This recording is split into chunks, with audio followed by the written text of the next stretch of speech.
김지의 놀직구쇼에 오신 여러분 반갑습니다. 김지혜입니다. 저는 오늘도 이곳 광화문 청계 광장에 나와 있습니다. 정부 여권의 이른바 대구 봉쇄 발언의 후폭풍이 상당히 거셉니다. 같은 시점에 맞춰서 여권 인사인 유시민 이사장은 코로나 최전선에서 고생하고 있는 대구시장의 뒤를 가격하는 듯한 발언을 해서 이 또한 논란이 되고 있습니다.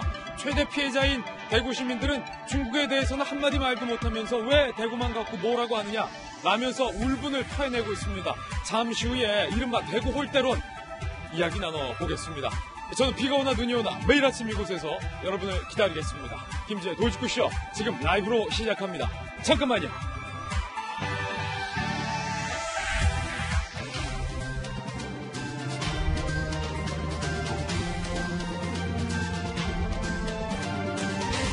어젯밤 기준으로 확진자가 977명을 돌파했습니다. 이제 머지않아 1000명이 눈에 보이는 우려스러운 대목입니다. 잠시 후 질병관리본부가 오늘 오전 기준, 밤사이 기준 증가하는 확진자 수를 저희들에게 전달을 할 겁니다. 과연 얼마만큼의 많은 확진자 수가 오늘 추가될지 걱정스러운 마음으로 기다리고 있습니다. 오늘 조간신문 어떤 뉴스 보도하고 있는지 지금부터 저와 함께 하시죠. 오늘 가장 큰 이슈는 대구 시민들의 마음을 아프게 한 정부 여권 인사의 이 발언입니다. 대구 경북 최대한 봉쇄라는 발언에 후폭풍이 불고 있습니다. 민주당의 수석 대변인이 봉쇄하겠다라는 발언을 꺼내든 겁니다. 이동 등 행정력 활용을 검토하겠다라는 말까지, 구체적인 말까지 했습니다. 대구 주민들이 타 지역으로 이동 못하게 강제력을 동원하겠다라는 걸 당정청 회의 뒤에 여당 대변인이 얘기한 겁니다. 파문이 커지자 문재인 대통령이 직접 나서서 해명을 했습니다. 지역 봉쇄가 아니다. 코로나 바이러스를 봉쇄하겠다라는 의미다라고 해명을 했지만 과연 이 해명이 얼마나 설득력이 있는지를 가늠하는 것은 대구 시민들 그리고 대구가 꼭 아니더라도 이 발언을 본 대한민국 국민들의 마음이 얼마나 누그러지느냐에 달려 있겠죠. 판단은 여러분께서 해주시기 바랍니다. 다음 신문입니다. 이번엔 조선일보입니다. 그 사이에 중국은 한국인에 대한 입국 통제를 구체화 나섰습니다. 가장 황당한 건 우리한테 마스크 얻어쓴 중국 항공사가 한국인을 격리했다는 겁니다. 마스크 달랄 땐 언제고 이제 와서 한국인 격리합니까? 괘씸한데. 그만큼 한국 사정이 심상치 않다라고 중국도 판단하고 있는 것 같아요. 미국은 한국에 대한 여행 경보를 최고 등급으로 격상했는데 딱 두 나라입니다. 중국과 한국. 두 나라에 대해서만 미국은 여행 경보를 최고 등급으로 격상했습니다. 우려스러운 대목입니다. 결정적으로 이 원인, 우리 정부가, 청와대가, 문재인 대통령이 중국인 입국 금지 조치를 꺼내지 않았기 때문에 이런 결과가 온 것 아니냐라는 비판의 목소리, 전문가들을 중심으로 쏟아지고 있습니다. 지금 이 시각까지도 청와대는 중국인 입국 금지 조치를 꺼내지 못하고 있습니다. 잠시 후에 짚어봅니다. 다음 신문입니다. 이번엔 한국일보입니다. 전국 마트에는 마스크 매대가 텅텅 비었습니다. 어제 저희 돌직구쇼에서 전해드렸고 저희 2,3알로에서도 집중적으로 이야기 드렸는데 마스크의 상당한 물량이 중국으로 지금 반출되고 있다. 의사협회는 반발하고 있기까지 합니다. 비싼 배송비에도 해외 직구하는 일까지 벌어지고 있고요. 해외 직구라고 사봤는데 중국산 마스크였던 경우도 나왔습니다. 황당한 건 중국산 마스크라 원산지를 뒤에 까봤는데 허베이성에서 만들어진 마스크가 해외 직구를 통해서 한국으로 들어온 경우도 있다고 합니다. 그 마스크 불안해서 쓸 수 있겠습니까? 이게 다 마스크가 부족했기 때문입니다. 정부는 부랴부랴 마스크의 반출 금지령을 꺼내 들었습니다. 이제 농협과 우체국 등에서도 마스크를 살 수 있겠다라는 겁니다. 그런데 아직 시점은 정해지지 않았습니다. 다음 신문입니다. 이번에 한겨레 신문입니다. 코로나 때문에 경기도 꽁꽁 얼어붙었고요. 소비자 심리지수 추이도 그래프에 보시는 것처럼 뚝 떨어졌습니다. 그러자 선한 집주인들이 나왔습니다. 임대료 인하해주겠다라는 집주인도 나왔고요. 힘내요 대구라는 응원의 물결도 쏟아지고 있습니다. 착한 임대인 운동까지 확산이 되고 있다고 합니다. 그런데 본질은요. 임대료를 얼마 낮춰줬다. 이게 운동이 확산됐다. 이거 다 좋지만 이건 다 본질적인 대책이 아니라는 겁니다. 가장 중요한 건 코로나를 잡아야죠. 잡기 위해서는 어떻게 해야 할까? 답은 뻔한 건 아니겠습니까? 뻔한 답을 실행하지 못하고 있는 이유는 무엇일지 잠시 후에 얘기해보겠습니다. 다음 신문입니다. 이번엔 서울신문입니다. 서울신문은 대기업과 중소기업 워킹맘들의 희비 교차에 대해서 썼습니다. 대기업들의 워킹맘은 재택근무 시켜준다는데 중소기업 워킹맘은 오늘도 출근 중이다. 참 서글픈 현실이겠죠. 시장은 반응은 이렇습니다. 일본 규제 엎친데 코로나까지 덮쳤다. 재택근무, 중소기업은 아예 공장 문 닫으라는 소리다. 직원은 출퇴근 버스만 타도 공포 엄습하고 있다는데 직원도 불쌍하고 워킹맘도 안타깝고 사장님도 안타까운 그런 대목이었습니다. 977명. 잠시 후 확진자 수가 추가된다면 1000명도 육박했다라고 볼 수 있겠습니다. 잠시 후에 이야기 나눠보죠. 지금까지 신문 읽어주는 남자였습니다. 네, 오늘도 저와 함께 등판한 등판 선수 소개해드리겠습니다. 저희 돌직구쇼의 바이러스 전문가입니다. 고려대학교 약학대학교의 김정기 교수님 오늘도 모셨습니다. 감사합니다. 그리고 경기대 부총장, 노무현 전 대통령의 헌법 스승 박상철 총장님 나오셨습니다. 그리고 KBS 방송기획 출신, 문체부 차관 출신, 청와대 대변인 출신의 박성기 전 대변인 나오셨습니다. 전직 앵커 출신의 한양대학교의 장희영 교수님과 대한민국의 심리학대부 최창호 박사님 모셨습니다. 모두들 어서 오세요. 네, 오늘의 키워드도 3가지 준비했습니다. 하나씩 살펴보죠. 첫 번째 키워드는 천. 불과 몇 주 만에 100명에 임박했다 라고 말씀드렸던 것이 1000명에 육박했다라고 말씀드리게 됐습니다. 그만큼 지금 대한민국에서 코로나19 확산 속도가 빠르다라는 겁니다. 두 번째 키워드는요, 봉쇄. 당정청 회의 이후에 여당의 수석 대변인 입에서 대구를 봉쇄해, 이런 발언이 나와서 후폭풍이 거셉니다. 세 번째 키워드는 동급. 그 가운데 중국조차 한국인을 격리하는 일까지 나왔습니다. 그 기업은 우리에게 마스크 얻어쓰는 기업입니다. 잠시 이야기 나눠보겠습니다. 오늘도 상당히 중요한 뉴스들만 엄선했습니다. 지금 이 시각부터 뉴스 속보 나오는 김재현 돌직구쇼 끝날 때까지 함께해 주시기 바라겠습니다. 탑뉴스로 시작합니다.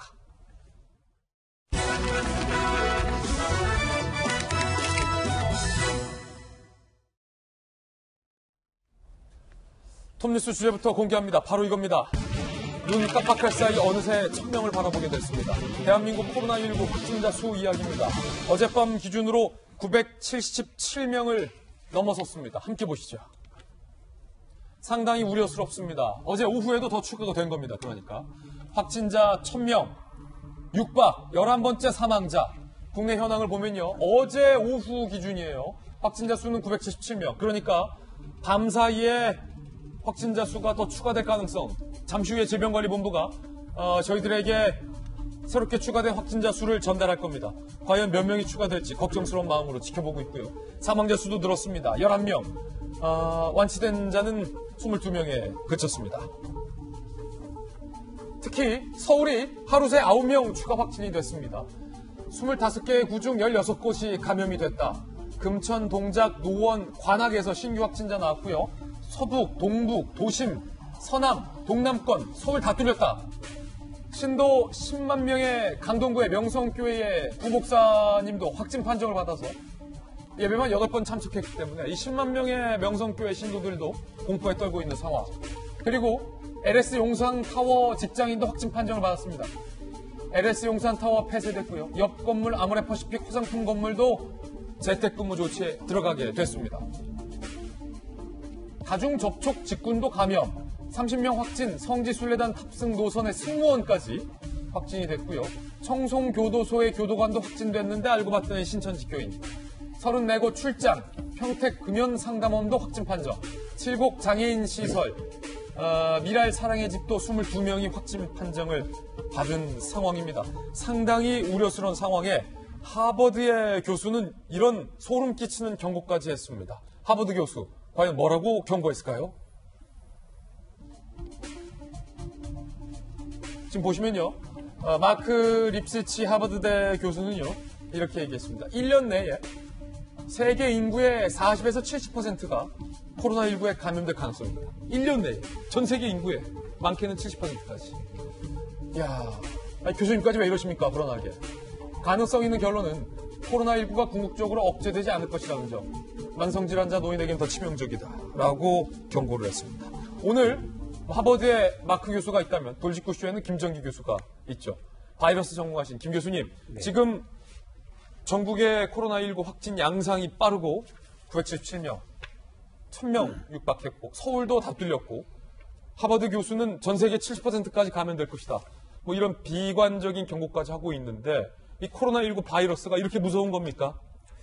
코로나19 같은 경우에는 뭐 가장 비교를 많이 하는 바이러스가 사스 바이러스거든요. 사스 코로나 바이러스인데 뭐 현재 전 세계적인 확진자 수는 이제 사스 코로나를 넘어설 걸로 지금 보이고 있습니다. 거의 비슷한 수준인데 그러다 보니까 비교할 수 있는 가장 적당한 바이러스가 2009년에 신종플루 바이러스거든요. 그래서 신종플루 바이러스는 현재 추정하기로는 전 세계적으로 한 10에서 20% 정도, 인구수로 보면 한 7억 명에서 14억 명 정도가 감염됐을 걸로 추산을 하고 있습니다.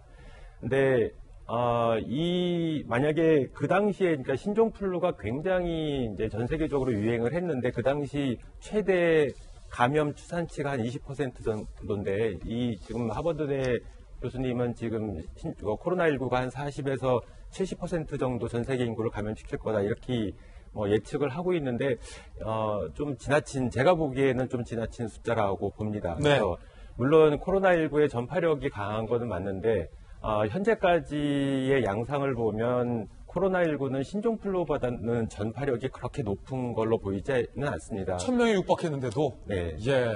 그래서 흔히들 얘기하는 게 재생산 지수 얘기를 많이 하는데 보통 인플루엔자 바이러스 재생산 지수가 한 1에서 2 정도 되거든요. 근데 지금 코로나19 같은 경우에는 아직 진행 중이기 때문에 좀 브로드하게 넓게 잡혀 있는데 한 1에서 6까지도 보고 있습니다. 근데 재생산 지수 면에서는 경우에 따라서 인플루엔자 바이러스 과거에 지난번에 언급했던 스페인 독감 같은 경우에도 재생산 지수를 한 2에서 3 정도로 보고 있거든요. 이제 그거보다는 다소 넘었을 수도 있고 유사할 수도 있는데 그게 재생산 지수라는 게 바이러스가 자기 몸을 복제해서 재생산한다라는 정도를 의미하는 겁니까? 아닙니다. 아닌가요? 한 명이 이제 감염이 됐을 때 다른 사람 몇 명을 감염시키느냐. 결국은 수치입니다. 전파력이네요. 네, 전파력인데 지금 꼭 재생산 지수가 높으면 물론 전파력이 센 거는 맞는데요. 재생산 지수가 높지 않더라도 그러니까 한 사람이 많은 사람을 시키는 것보다 다수가 넓게 감염이 되면 전파력이 셀 수도 있습니다. 그래서 꼭 재생산 지수가 높다 그래서 전파력이 항상 높다 이렇게만은 볼 수 없는데 어찌됐든 간에 지금 40에서 70% 정도의 전 세계 인구가 감염될 거다.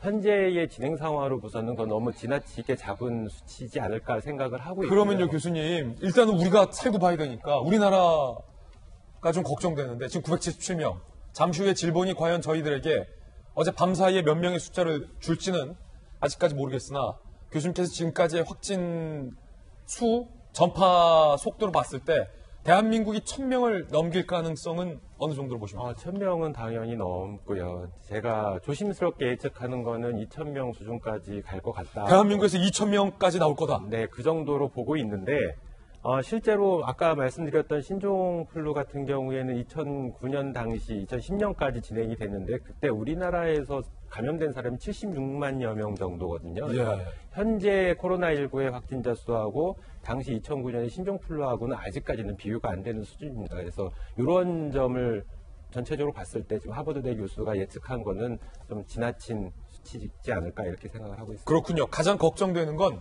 신종 바이러스. 가정이 지금 다 틀렸다는 겁니다. 잠복기 14일 이 가정도 사실상 틀렸다는 얘기가 나오고 있습니다. 중국 후베이성 당국은요. 최대 잠복기 27일까지도 가능하다. 그러니까 우리가 14일 격리하잖아요. 그게 의미가 없다라는 얘기일 수도 있습니다. WHO 추정 잠복기 14일보다 두세 배 더 길 수도 있다는 거고요. 무증상 감염은 없을 것이다 라고 우리 당국도 초반에 예측했지만 무증상 감염의 새로운 사례도 속출되고 있습니다. 미국의 의학 전문지는 확진된 20세 여성이 가족 모두 확진자로 분류돼 입원하는 한 달 동안 아무런 증상이 나타나지 않았다라고 얘기를 한 바 있습니다. 미국 내과 전문의는요, 중국에서 7만 명의 몸을 거친 코로나19 바이러스는 이미 거의 새로운 바이러스로 바뀌었을 가능성이 있다라고 얘기하고 있는데 제가 걱정하는 부분이 이 부분이거든요. 사실은 김정인 교수님, 중국에서 우한을 봉쇄하고 초기만 하더라도 우리 대한민국은 100명을 넘기지 않았는데 어느 순간 이게 공교롭게 대구 지역을 중심으로 특히 그 신천지라는 매개체를 중심으로 강하게 확산되고 있는데 초기의 코로나 바이러스와 마치 지금 보고 있는 코로나19 바이러스는 이름은 같은데 다른 놈 같아요. 뭔가 좀 더 세진 것 같다라는 느낌도 드는데 바이러스 전문가로 보셨을 때 그럴 가능성은 가능한 겁니까? 코로나19 바이러스가 RNA를 유전자로 가지고 있거든요. 그래서 이렇게 RNA를 유전자로 가지고 있는 RNA 바이러스 같은 경우에는 돌연 변이가 발생했을 때 요거를 다시 되돌려주는, 교정해주는 기작이 없어요. 그러다 보니까 변이가 굉장히 빠르게 일어나는 거는 맞습니다. 그래서 지금처럼 뭐 초창기에 처음에 이제 지난해 12월 달에 나왔던 코로나19 바이러스하고 현재 코로나19 바이러스는 물론 과학적으로 이제 유전자 염기서열을 비교는 해봐야 되겠지만 일정 부분 달라져 있을 가능성은 많이 있습니다. 더 세졌다는 겁니까? 근데 그게 달라졌다라고 해서 병원성이나 전파력이 강해질 수도 있고요. 약해질 수도 있는데 보통의 일반적인 이런 변이는 전파력은 유지를 하고 병원성은 낮아지는 경향을 많이 띱니다. 대부분의 이제 99%는 그렇고요. 나머지 한 1% 정도는 오히려 병원성이 강해지는 경우로 변이도 일으킬 수는 있습니다. 그렇군요.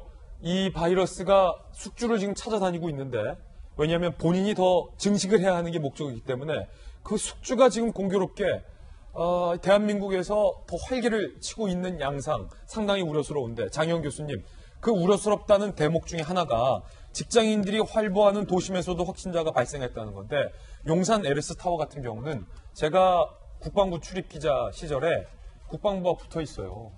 용산에. 직접 붙어 있지는 않지만 다 그 생활권이라는 말이죠. 아모레퍼시픽 건물, LS타워 다 거기 밥 먹으러 가고 뭐 행사할 때 걸어 다니고 저희 국방부 출입할 때도 많은 사람들이 오고 갔던 도심 한가운데예요. 결국 건물 전체가 폐쇄하고 옆 건물 아모레퍼시픽까지 재택근무를 하게 됐다. 그렇죠. 저도 지난 설 연휴 직전에 한번 식사를 하러 간 적이 있는데 말씀하신 대로 굉장히 규모도 크고 또 새로 지어지고 주변에 또 주택가들도 많다 보니까 왔다 갔다 하시는 분들도 많고 굉장히 많이 유동인구가 있는 곳인데 뭐 LS타워 폐쇄는 상징적인 것 같고 저렇게 큰 건물에 얼마나 많은 사람들이 있을까? 근데 저런 건물이 폐쇄 뭐 이런 것들은 사실 엄청 커요. 밑에서 보면 끝까지 올려다 보이지도 않아요. 문제는 저건 상징적인 거랑 말씀을 드린 게 지금 저거 하나가 아니라 어떤 업종, 뭐를 불문하고, 예를 들면 자동차 공장은 부품 당장 차질 있어 문 닫는 게 속출하고 있는 상황이고, 당연히 이거 항공은 알죠. 승객이 줄어서라기보다는 이제는 다른 나라에서 우리나라 국민들 입국 금지시키는 나라에 늘다 보니까 그렇잖아요. 또 여행객들 줄어서 어려운 항공업계도 지금 노선을 줄이니 아예 중단하느니 이런 이야기 나오고 있는 것이고, 정말 생산업계부터 서비스업계까지 망라하지 않고 지금 이런 폐쇄가 이루어지고 있다라는 거. 그렇지 않아도 지금 갑자기 확진자 느는 것도 사람들이 힘들어하고 있는데 오늘 기사에는 그것도 있더라고요. 국내에서 이제 회계법인들, 그러니까 회사들 이제 3월달 되면은 다들 주총 있고 2월달에도 있고 여러 가지 이제 일들에서 회계법인에서 회사들 돌아다니면서 이런저런 거 감사나 이런 걸 해야 되는데 재택근무 나왔다. 그럼 과연 여기에 또 피해를 보는 혹은 이거에 지장을 받는 회사들은 얼마나 많겠냐. 사실은 지금 하나가 문제가 아니라 대한민국 전체가 셧다운될 위기에 놓였다라고 해도 과언이 아닐 것 같아요. 이거를 무조건 탄식하고 누구를 비하할 일은 아닙니다만 그만큼 지금 우리 현실은 굉장히 그러니까 지금 눈에 보이는 확진자 수보다도 더 큰 경제적인 지금 어려움에 봉착해 있는 것은 맞습니다. 이미 코로나19 바이러스가 서울 모든 구를 다 뚫고 들어오고 있다라는 위기감. 서울만 아니겠어요. 예, 서울뿐이겠으면 전국적이겠죠. 그런데 마스크는 없고 문재인 대통령이 어제 대구에 갔습니다. 그런데 조재구 구청장은요 눈물을 훔쳤습니다. 그만큼 대구 상황이 어렵다는 겁니다. 감염내과, 호흡기내과 전문하시는 분들이 절대 다수가 분석한 상태입니다. 물품은 지금 이 상태로 가면 언제 동일할지는 모릅니다. 얼마나 필요하냐고 묻지 마시고 무조건 주시면 아주 서비스. 밤새 고민 끝에 몇 가지 제가 적어서 건의드리오니 대통령님께서 꼭 도와주실 것을 간곡히 부탁드리겠습니다.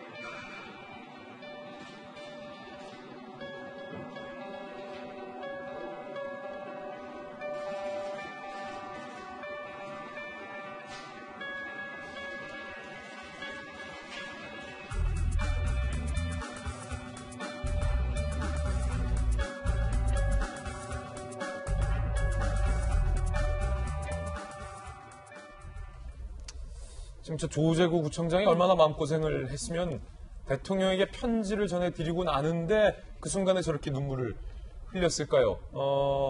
조재구 구청장의 안타까운 마음이 여기까지 와 닿는 것 같습니다. 좀 대구 이야기를 조심스럽게 꺼내볼까 합니다. 두 번째 저희 주제 공개합니다. 민심 불질은 최대 봉쇄라는 단어. 당정청 회의 이후 민주당의 수석 대변인의 이 발언에 후폭풍이 지금 상당히 거셉니다. 들어보시죠. 대구, 경북, 청도 지역은 홍상의 차단 조치를 넘어서는 최대한의 봉쇄 정책을 시행, 확산을 조속히 차단하기로 하였습니다. 하여간 최대한 이동이나 이런 부분에서도 일정 정도 그 행정력을 활용하는 것들은 검토 중에 있습니다. 대구, 경북 지역을 마치 이동도 못하게 지역적으로 봉쇄하려는 듯한 이 발언 때문에 논란이 거세지자 홍익표 수석 대변인이 해명을 했습니다. 그런데 논란은 여전합니다. 봉쇄의 개념이 지역을 봉쇄한다는 게 절대로 아닙니다. 대구의 봉쇄, 마치 우한 봉쇄를 연상하듯이 그렇게 나가는 것은 사실이 아닙니다. 코로나 바이러스를 조기에 타산하기 위해서 조기에 봉쇄하고 완화한다는 의미에서의 방역적 차원에서의 봉쇄와 완화라는 의미이기 때문에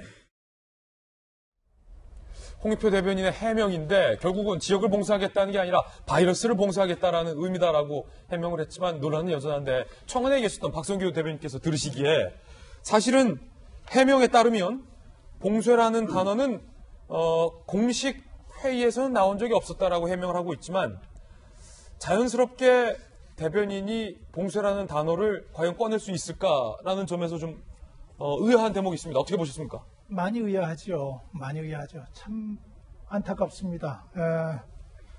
그래, 이 얘기 드려야 되겠네요. 참 실력 없는 정부라는 걸 국민 앞에 다 공개하는 것 같아요. 그런데 실력만 없는 게 아니라 이제 보니까 생각도 없어요. 예. 홍표 대변인이 어저께 발표한 내용 워딩을 제가 이렇게 살펴봤어요. 예. 이런 표현이 있더라고요. 통상의 차단 조치를 넘는 최대한의 봉쇄 조치를 시행하겠다. 이 워딩은 대변인이 마음대로 할 수 있는 워딩이 아니에요. 예. 회의에서 나와서 정리된 워딩입니다. 통상의 차단을 넘어선 강력한. 예. 더 중요한 것은 거기에 대해서 기자들이 질문을 하잖아요. 기자들이 그게 무슨 의미냐고 물으니까 이렇게 얘기를 해요. 이동 등에 있어서 행정력을 활용하는 것이다. 예. 누가 얘기하더라도 이거는 이동 문제, 이동이라고 그러면 왔다 갔다 하는 거 맞겠다는 거 아니에요. 그렇게 얘기를 해놓고 기자들의 반응, 언론의 반응이 굉장히 이게 무슨 말이 되느냐 이러니까 이걸 이제 덮기 위해서 안간힘을 쓰는데 그게 제발 참 안쓰러워요. 이미 대구는 항공기 수도 줄어들었고 그리고 버스 운행 편수도 이미 줄어들었고 예. 대구 시민 스스로들 가게를 닫고 500년 역사의 전통이 있는 서무시장도 문을 닫고 그리고 서로 위로하면서 서로 자가격리 이상의 상황을 지금 유지하고 있는 상황이거든요. 예. 그 아픔에 대구를 봉쇄하고 경북을 봉쇄하겠다는 이 얘기가 대구 사람들에게 어떤 심정으로 어떻게 갈지 그 짐작 못했다면 그 대변인 자격이 없는 거예요. 예. 특히 이것이 더 중요한 것은 그렇게 얘기했던 중국 들어오는 방문객들 전체 중국 사람들 봉쇄하고 막으라고 하는 이 조치에 대해서는 한마디도 안 하고 있는 상황에서 이런 중국인은 못 막으면서. 예.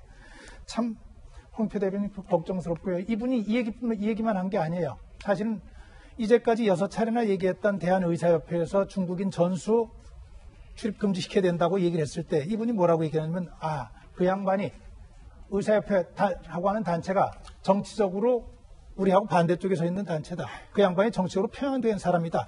이래가면서 물리쳤던 그런 전력이 있는 사람이고 우리 기억하지만 임미리 교수의 고발 민주당만 빼고라고 했더니 칼럼에 대해서 고발을 주도했던 사람도 이 사람이에요. 제가 이 기회를 빌어서 대구 시민들에게 꼭 좀 드리고 싶은 말씀이 있습니다. 우리 아는 게 있어요. 대구가 가지고 있는 자존심. 뭐냐면요. 대한민국이 가장 어려운 상황에 처했을 때 가장 앞장서서 국난을 극복하도록 도왔던 분들이요. 일제강점기의 국채보상이라고 하는 운동을 통해서 일제의 야욕을 무너뜨리고 국민이 자강 노력을 벌이는데 앞장섰던 분들이에요. 민주화의 도화선이 됐던 4.19 혁명이라고 얘기하죠. 학생혁명. 4.19의 도화선이 됐던 228 대구 고등학생들의 거사가 있었어요. 그게 4.19 혁명으로 유지가 돼요. 알다시피 우리 6.25 전쟁 때는 대구 낙동강만 남았던 부산만 남았던 그 상황에서 대구를 중심으로 해서 학도병들 중심으로 해서 대한민국을 지켜냈던 게 그분들이에요. 그분들의 자존심을 좀 생각해 줘야죠. 대구 시민들 힘내십시오. 예. 홍익표 대변인의 해명에 대해서는 설득력이 없다. 박성희 전 대변인께서는 이렇게 보신 겁니다. 여러분은 어떻게 판단하십니까? 논란이 이렇게 거세지자 문재인 대통령까지 대구를 찾은 자리에서 한 번 더 해명을 했습니다. 들어보시죠. 지역적인 봉쇄를 말하는 것이 아니라 전파와 확산을 최대한 차단한다라는 뜻임을 분명히 밝힙니다. 오해의 소지가 있었던 것 같아서 다시 한번 해명 말씀을 드렸습니다. 과연 대통령이 해명까지 했는데 TK 지역 주민들의 마음은 풀렸을까요? 들어보시죠. 대구를 마치 감염된 집단으로 취급하는 거는 맞다고 생각합니다. 일단 대구만의 문제는 아니라고 보거든요. 대구 폐쇄한다고 이게 확산되는 게 멈추는 것도 아니고 중국에서 들어오는 사람들도 막지 못했는데 대구를 봉쇄해가지고 이게 해결되겠어요. 단어를 안 썼으면 좋겠어요. 혹시나 정말 그렇게 될까봐 덜컥 겁이 나는 마음이 커서. 대구 경북 봉쇄 분노한 민심 TK뿐만이겠습니까? 분노한 민심이 대구 사는 게 죄인 것 같다. 정부가 대구 사람을 버렸다. 대구 시민들에게 큰 상처를 주는 말이다. 막으라는 중국인 입국은 안 막고 이게 나라냐. 대구 시민 46세 이모 씨. 정부에서 나서서 대구를 좀비 양성소 취급하는 것 같아 불쾌하다. 대구 거주하는 주부 이모 씨. 스스로 가게문도 닫고 감염병 생활수칙을 지킨 시민을 정부가 버렸다라고 반발하고 있고요. 대구의 대학생 백모 씨. 대통령도 정정하면서 사과 한마디 안 하던데 너무 신중하지 못하다. 그러니까 방금 대통령 해명을 듣고도 이 대학생 백모 씨는 대통령이 해명을 할 게 아니라 사과를 해야 한다라고 생각했던 거죠. 대구 거주의 직장인 이지윤 씨. 지금까지 안일하게 대처하다가 지금 와서 전파 원인이 대구 경북에서 비롯된 것처럼 봉쇄하라는 얘기나 하니 화가 난다라고 얘기하고 있습니다. 대구 동성로에서 자영업을 하고 있는 김모 씨는요. 외출을 삼가하고 있고 자기 보고 나서면서 매출 곤두박질 쳤지만 함께 극복한다는 마음에 참고 있는데 이런 사정 조금만 헤아렸다면 봉쇄라는 저런 말 함부로 못할 것이다. 그러니까 참고 가슴이 북받쳐 오르는 것이 찰랑찰랑하고 있는데 그 한 방울 넘치게 한 거예요. 경북 안동에 살고 있는 정모 씨. 참 경솔하다. 바이러스 원천인 중국 봉쇄는 안 하면서 어떻게 대구 경북을 봉쇄하겠다는 말을 하냐. 중국과 비교하다 생각에 화가 더 났다라고 얘기하고 있는 상황입니다. 박상철 총재님께서 보시기에 여당과 청와대 그리고 대통령의 방금 발언 충분하다고 보셨습니까? 아닙니다. 지금 이제 홍익표 대변인이 본인이 무엇을 실수를 했는가. 예.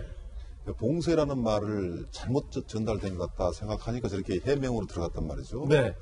지금 이제 전시 상황보다 더 무섭다고 볼 수도 있습니다. 그럼요. 더 장기화될 수도 있을 것 같고 정말 총알 없는 전쟁이라 저는 보는데 이때 민심이 굉장히 중요한 문제거든요. 예.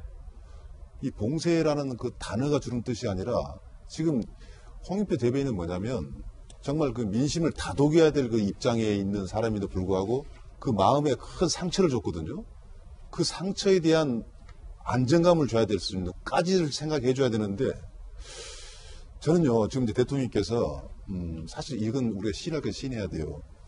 뭐 대통령만 그렇겠습니까만은 많은 전문가들도 이제 좀 잡힐 것 같다 하다가 좀 다른 상황이 딱 전개된 거란 말이죠. 그래서 여기서도 우리가 이야기했잖아요.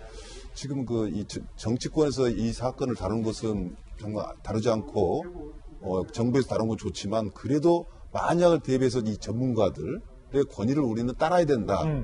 왜 전문가들의 권위가 왜 중요하냐면 과학이라고 얘기하잖아요. 객관적인 현실이거든요. 그 현실에 대해서 이제 벌어진 상황이란 말이죠. 그런데 이 전투를 대하고 있는 지금 현재 대통령을 비롯한 범정부가 뭔가 준비가 잘못됐다는 것 중에 대표적인 것이 민심이 요동하면 안 되지 않습니까? 그럼요. 어떤 일이 있더라도 피해자가 얼마만큼 나온다 할지라도 저는 우리 김 교수님이 2,000명까지 갈 수도 있다 그러는데 저는 2,000명만 갔으면 정말 다행이겠어요. 더 우리가 예측할 수 있는 상황도 올 수 있지 않습니까? 더 나올까 그렇다면 민심을 다독이는 역시 말입니다. 이 말이라는 것. 그래서 정말 홍익표 대변인의 말은 정말 큰 실수를 했다고 보고. 큰 실수다. 또 하나는 또 그러다 보면은 또 말을 조심하다 보면 객관적인 사실도 은폐해버릴 수가 있거든요. 예. 그러다 보면 진짜 물자를 무엇을 조달해야 될지 어떤 상황을 대처해야 될지 이런 것들이 굉장히 부족하기 때문에 제가 이제 이번 기회에 좀 드리고 싶은 말씀은 뭐냐면 지금 정치권은 아직까지는 잘하고 있다지만 우리나라 정치권이 너무나 적대적이에요. 여가 야가. 어떤 사건 하나만 발생되면 이것이 국민들이 생각한 것보다 더 체감이 강하게 상황을 악화시켜버리거든요. 정치권 좀 가만히 있어라. 그렇기 때문에 그런 면을 관리는 누가 해야 되느냐. 그렇다고 야당의 입을 막을 수는 없지 않습니까? 대통령과 정부와 대변인들 할 일이란 거 하나 하고. 그럼요. 그 다음에 우리 시민들이 저도 이제 어느 정도 매뉴얼이 좀 생겼어요. 아, 이제는 뭐 손도 닦고 여러 가지 상황이 있지 않습니까? 그러면 이 시민들이 매뉴얼을 확실히 갖도록 하려면 지금 이 화면에 많이 비친 사람들이 거기에 맞는 행동을 하나 다 보여줘야 되고, 정말 제가 하고 싶은 이야기는 아까 하버드 교수가 그냥 상상으로 그쳤으면 좋겠습니다만은 40% 인류의 70%까지도 코로나 감염될 수도 있다라는 전문가도 있잖아요. 대한민국에서 어떤 상황이 벌어질지 모르기 때문에 전문가들의 이야기를 정말 우리는 받아들여야 되는, 그래서 정말 이것은 장기적으로 갈 수도 있다. 여기서 마무리됐으면 좋겠지만은 최악의 상황을 최악의 상황도 준비해야 되는 것이죠. 예. 그렇게 준비를 하면요, 국민들은 그때서 가서 좀 믿을만한, 그리고 역시 믿을 곳은 대통령이고 정부다 이렇게 나오는데, 그 첨단에 서 있는 이 대변인의 말은요. 예. 저는 홍익표 대변인 사람 참 괜찮은 사람이에요. 정말 얼굴 자체가 국민한테 불안감을 준다면은 그냥 좀 저 자리에서 내려오는 것도 저는 하나의 방법이라고 생각합니다. 지금 박찬일 총장님 사실은 여권의 많은 인사들 알고 계시고 홍익표 의원도 모르는 바 아니지만 저 자리에서 내려와라라는 강한 돌직구까지 나왔습니다. 대구 경북 봉쇄 발언 여러분 어떻게 판단하십니까? 민주당 소속인 김부겸 의원조차 저 단어는 잘못됐다라고 얘기를 했습니다. 들어보시죠. 당이든 정부든 간에 이런 문제를 이야기할 때는 바로 받아들이는 시민, 받아들이는 국민의 입장에서 항상 세심한 배려를 가지고 발언해 주시기를 요청합니다. 이미 대구 경북민의 가슴은 무너진 다음입니다. 우한 코로나에 제대로 대책 마련도 못하는 당정청이 이제는 일말의 조심성과 배려심도 없는 절망적 형국입니다. 지금 이 여권에서의 이른바 이 봉쇄 발언, 사실은 앞서서 저희가 대구의 조재구 구청장이 최창호 박사님 대통령에게 편지를 하나 드리면서 손수건을 눈물을 훔치는 모습 봤잖아요. 보통 구청장이면 대통령쯤이 앞에 오면 이 눈물 흘리지 않아요. 눈물 흘리는 모습이 나쁘다는 게 아니라 구청장들은 눈물 흘리지 않습니다. 가장 절제된 모습을 보여줘야 되는데도 불구하고 눈물이 터졌다는 건 대구에 있는 대구시장, 대구구청장, 대구시민 마음들이 지금 너무 힘들다는 거예요. 그 눈물을 봤는데 어떻게 거기다 봉쇄라는 단어까지 더할 수 있을까? 어떻게 보십니까? 일단은 저 장면을 두 가지로 해석할 수 있을 것 같아요. 이제 방금 앵커께서 말씀하신 대로 얼마나 힘들고 어려우면 저렇게 편지를 전하고 눈물을 훔칠 정도가 되느냐라고 좀 안쓰럽게 보는 장면도 있을 수 있지만, 저는 또 약간 부정적으로 보면 저 편지 내용을 들춰보면요, 무엇을 줬을까요? 우리 지금 코로나 이거 대책에 대해서 이거 절실하니 이걸 좀 도와주세요라고 준 게 아니란 말이에요. 저기 지금 그 남구청이 있는 자리에 지나가는 제3차 순환도로가 지금 막혀있는데 그거 좀 해결해주고 복지 거점 도시 좀 만들어주고 전국 지자체 중에서 지금 가장 재정이 어려우니 도와주세요라는 편지 내용이거든요. 그러니까 지금 정치적으로 활용하는 거잖아요. 저 구청장도 그렇지만 과연 대통령이 대구를 갈 필요가 있었을까 하는 것에 대해서 저는 원천적인 의문을 제기하고 싶어요. 물론 심정은 이해가 가지만, 심정은 이해가 가고 국회에서 지금 문제가 있어갖고 의원회관에서 회의를 못하니까 민주당 당사에서 당정청 협의회를 하다가 어제 봉쇄 얘기가 나온 거거든요. 그러니까 민주당 지금 현역 의원인 김부겸 의원 같은 경우는 자기에게 불리할 것 같으니까 또 야당은 또 야당대로 자기들에게 또 이로운 쪽으로, 지금 이 코로나19 사태를 정치적으로 접근하는 사람들은 전부 다 혼나야 되고 이번 선거에서 정말 벌을 줘야 되는데, 지금 청와대가 5명의 경호원들이 격리 상태에 들어갔고 20명의 청와대 직원들이 격리 상태에 들어갔다는 게 지금 조선일보 6시간 전에 발표란 말이에요. 그러면 지금 대통령이 저렇게 한번 움직이기 위해서는 얼마나 많은 사람들이 움직여요? 작년에 그 나경원 원내 총무가 제일평화시장 불났을 때 갔을 때 소방관들이 그 자기들끼리 하는 페이스북에 뭐라고 썼냐면, 제발 정치인 오지 않았으면 좋겠다. 오지 마세요. 지금 대통령까지 내려간 상황에서 국무총리까지 내려갔단 말이에요. 그럼 대구 의료원을 대통령이 방문하기 위해서는 얼마나 많은 준비와 의전과 거기에 따른 보고를 해야 되겠어요. 그러면 대통령과 그 우리가 비행기 저 중독 같은 거 있을 때 부장과 부기장은요 똑같은 밥도 안 먹어요. 왜? 둘 다 병이 걸리거나 식중독에 걸리면 누가 이걸 운항합니까? 그럼 대통령과 국무총리가 동시에 저기에 내려갈 이유가 있겠느냐? 둘 중에 한 사람만 내려가고 한 사람은 있어야 되는 거고, 그런 측면에서 저는 정치적으로도 그렇고 질병의 그 해결의 그 접근적인 측면에서도 실익이 없이 자꾸 정치적인 행보가 아닌가 하는 의심이 듭니다.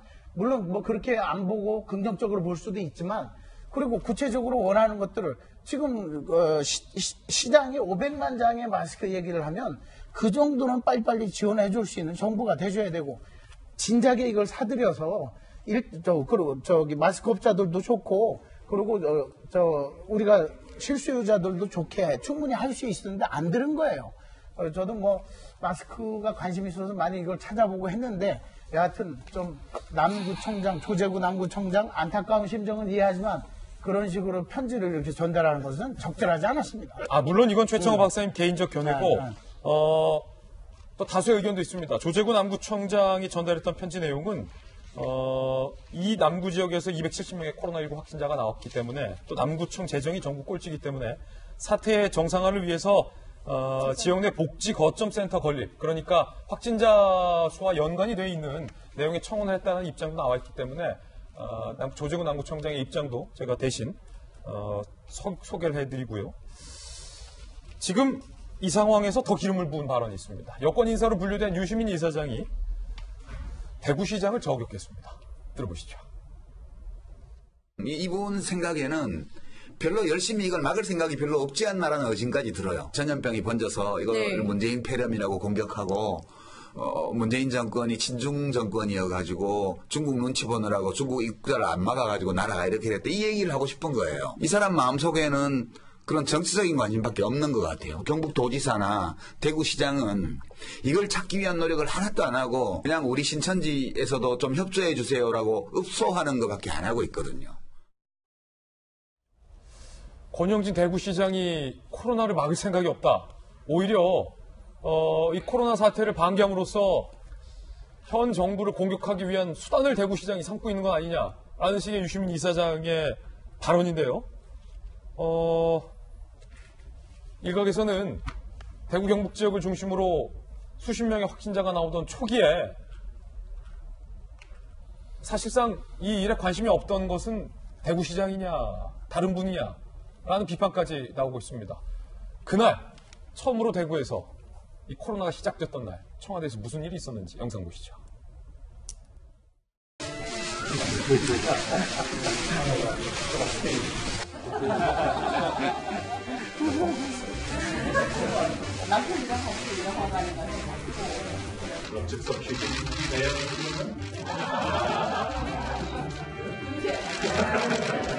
아내가 우리 봉준호 감독을 비롯해서 여러분들에게 헌정하는 짝바구리 이거 맛보기로 그렇게 이제 포함되어 있습니다. 함께 유쾌한 시간 되시기 바랍니다. 고맙습니다. 자, 박성기 대변인께서 두 가지 장면 보셨습니다. 유시민 이사장은 권영진 대구시장에 대해서 코로나 막을 생각은 없고 정치적으로 공격할 관심밖에 없다라고 얘기를 했는데 어떻게 보셨습니까? 저분이 왜 안 나오나 그랬어요. 대구 권영진 시장에게 저분의 마음속에는 정부가 일 안 하는 것만 가지고 정부를 공격할 생각밖에 없는 것 같다 얘기하셨죠. 제가 볼 때 유시민 작가의 마음속에는 어떻게 하든지 정부를 보호하고 대통령을 보호하겠다는 그 우국 충정밖에, 대통령에 한 애국심밖에 없는 것 같아요.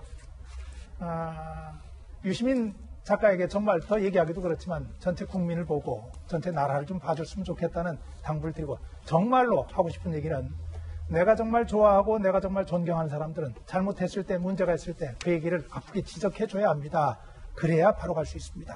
말씀드리고 싶고, 조금 전에 제가 이 정부가 실력도 없고 거기다 생각도 없는 것 같다고 말씀드렸잖아요. 예. 그렇죠. 실력 없는 건 이미 증명이 됐죠. 어떻게 마스크 문제 하나도 해결 못하면서 코로나 문제를 해결하겠다고 달려들겠어요. 저는 좀 속상해요. 마스크는 넘쳐나는데 1,300만 장 가까이 생산된다는 거 아니에요. 그 문제도 하나 해결 못하는데. 지금 저 화면을 보면서 엊그제 말씀을 드렸었습니다. 정무적 판단이라는 게 저런 거예요. 국민이 모두가 슬퍼하고 힘들어하고 또 걱정하고 있을 때 우리나라를 대표하고 있는 대통령과 관련된 기사나 사진이나 화면은 어떤 것들이 나가는 게 좋고 어떤 것들은 나가서는 안 되겠는가 이걸 판단하는 게 청와대의 참모진이 하는 일이에요. 그날 나갔던 게 짜파구리였다. 예. 파한대소하고 저걸 바라보는 그리고 코로나19에 걱정하고 있는 국민의 입장에서 저 장면을 어떻게 봤겠어요. 우리 기억하잖아요. 세월호 문제 됐을 때 박근혜 대통령이 그 초기에 7시간에 뭐 했냐고 많은 사람들이 문제를 제기했고 법적인 문제까지 됐고 그걸로 어려운 지경이 당했습니다. 그러면 이렇게 묻고 싶어요. 많은 국민들이 이렇게 물을 거예요. 그때 코로나 문제로 대구가 고민할 때 대한민국이 혼란 속에 빠졌을 때 많은 가족들이 정말 노심초사 지켜보면서 걱정할 때 대통령과 청와대에서는 무슨 일을 했을까? 답을 좀 준비하셔야 될 거예요. 그리고 아까 최상호 박사님 말씀하셨기 때문에 한 말씀 꼭 좀 드립니다. 중요한 문제예요. 맞습니다. 대통령의 경우는 움직임에 있어서 말에 있어서 정말로 조심해야 돼요. 제가 지난번 진천 방문하셨을 때도 거기는 대통령 가는 게 아니라 장관이나 총리 정도가 가는 게 맞았을 것이다 이렇게 말씀드렸습니다. 왜냐하면 만에 하나의 가능성 때문에 그렇거든요. 대통령이 잘못됐을 때 나라 전체가 받는 타격을 생각해서. 그런데 이미 대책본부의 본부장을 정세균 총리로 임명을 했고 총리가 당일부터 대구에 가서 생활하는 걸로 결정이 돼 있는 상황이었어요.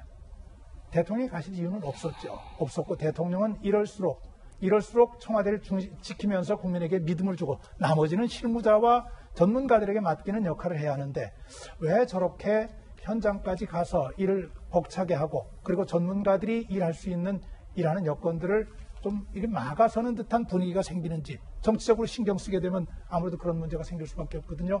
청와대 참모들이 좀 명심을 좀 해줬으면 좋겠습니다. 지금 장현 교수님 유시민 이사장의 발언으로 시작된 건데 안 그래도 대구 봉쇄 발언 때문에 많은 분들이 마음이 안 좋은데 유시민 이사장은 대구시장이 지금 막을 생각이 없고 정치적 관심만 하고 있다.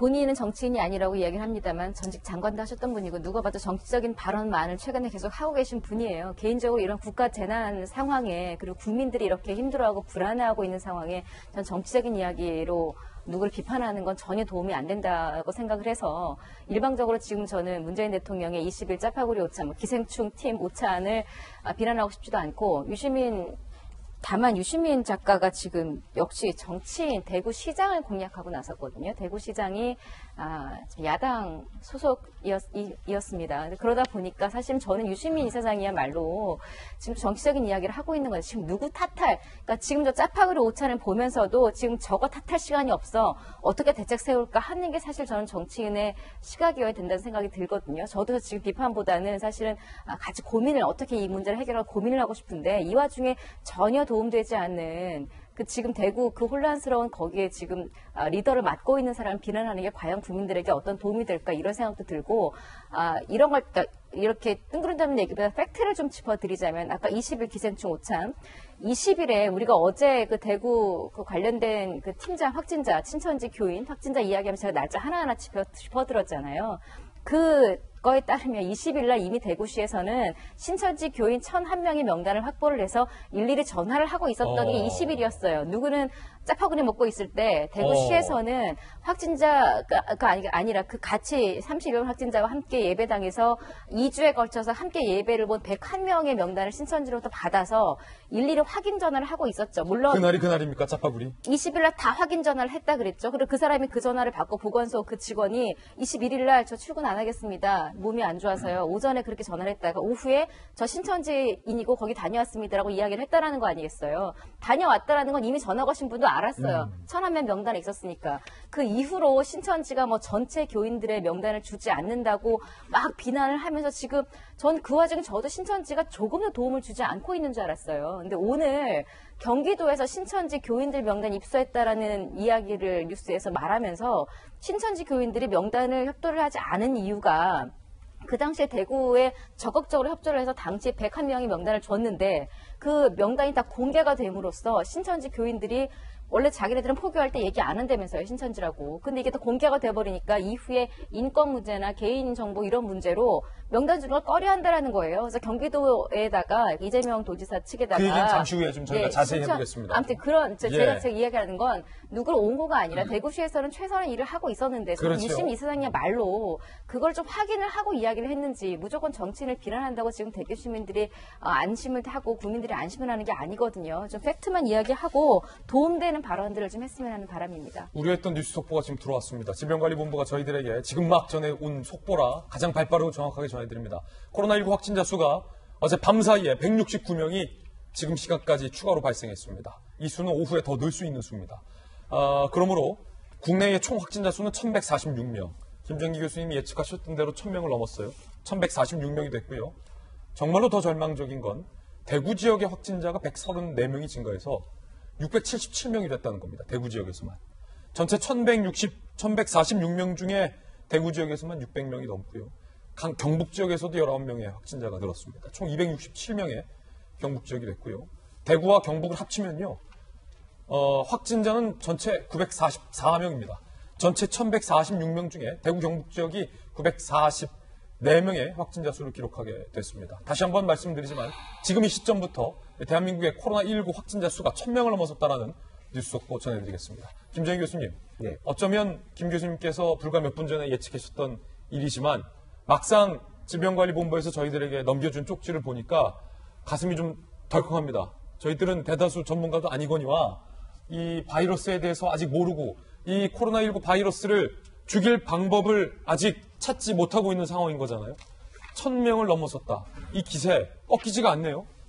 근데 아까 제가 이제 조심스럽게 한 2000명 수준까지 갈 거다 이렇게 말씀을 드렸는데 요거는 추가적인 변수가 없을 때의 수치입니다. 제가 보기에는. 예. 그러니까 만약에 추가적인 변수, 지금 그러니까 신천지 교회와 같은 추가적인 변수가 발생을 하면 그 확진자 수는 1000명대를 넘어서 10,000명대에 육박할 수도 충분히 있어요. 완전히 배제할 수가 없습니다. 예. 그래서 이러한 변수가 발생하려고 하는 조짐들이 곳곳에 보이긴 합니다. 그래서 우리 보건당국은 최대한 이 변수가 발생한 거를 막아야지만 최악의 순간을 피할 수 있다 이렇게 예측을 하고 뭐 대표적인 변수 얘기하면 그러니까 어제 말씀드린 것처럼 중국인 유학생들이 입국하는 대학교 문제가 있고요.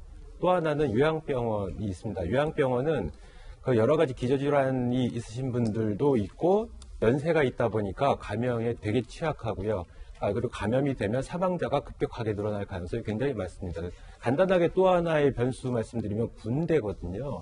지금 군대에서도 확진자 수가 계속 증가를 하는데 군대처럼 이런 단체 생활을 하는 데가 굉장히 위험합니다. 그래서 지금 여러 가지 종교단체에서 이렇게 다양하게 확진자가 늘어나는 그런 추세가 못지않게 군대에서 이 확진자를 발견하지 못하면 신속하게 전파를 일으키면서 실제로 많은 감염자를 나타낼 변수가 있고요. 그리고 특히나 군대 같은 경우에 우리나라 국방하고 직접적 연결이 있다 보니까 이 부분은 크게 신경을 써야 되지 않을까 이렇게 생각을 합니다. 예, 지금 이 코로나19와 관련된 뉴스 속보 전해드리고 있는데 추가적인 뉴스 속보 들어올 때마다 저희가 계속해서 전해드리겠고요.